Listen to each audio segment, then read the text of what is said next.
Praise the Lord. கர்த்தர் நல்லவர். எனக்கு அன்பான தேவ ஜனமே, கர்த்தர் ஒரு அற்புதமான ஒரு பிராமிஸ் வார்த்தை சொல்றாரு பாருங்க. கர்த்தர் எனக்காக யாவையும் செய்து முடிப்பார்.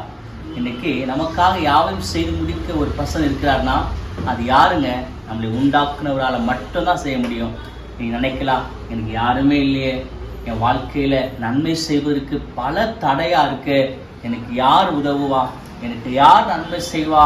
பல நேரத்தில் இரவில் பகலில் எல்லா நேரத்திலும் நீங்கள் கண்ணீரோடு இருக்கீங்களா? இன்னைக்கு கர்த்தர் சொல்கிறாரு, இந்த வருகிற மாதத்தில் இந்த ஆண்டில் உங்கள் காரியங்கள் யாவையும் அவர் செய்து முடிக்க சர்வ வல்லமுள்ளவராக இருக்கிறாரு. கவலையே படாதீங்க, உங்கள் காரியம் ஜெயமாய் முடியும், வெற்றி சிறக்க பண்ணுவார். உங்கள் வாழ்க்கையில் உங்கள் விருப்பெல்லாம் நிறைவேறும், செய்து முடிப்பா, திருமணம் நடக்கும். ஹல்லேலூயா. கர்த்தர் சகலத்தையும் உங்கள் வாழ்க்கை என்னெல்லாம் விரும்புகிறீங்க, வறட்சியாக இருக்கீங்களா, செழிப்பாக்குவார். உங்கள் பிஸ்னஸ், உங்களுடைய வேலை எல்லாம் மேலான உயர்வான ஸ்தானங்களை உங்களை நிறுத்தி உங்களை அழகுபடுத்துவார், செய்து முடிக்கிறவர் அவர். God bless you. கர்த்தர் உங்களோடு இருக்கிறார். ஆமென்.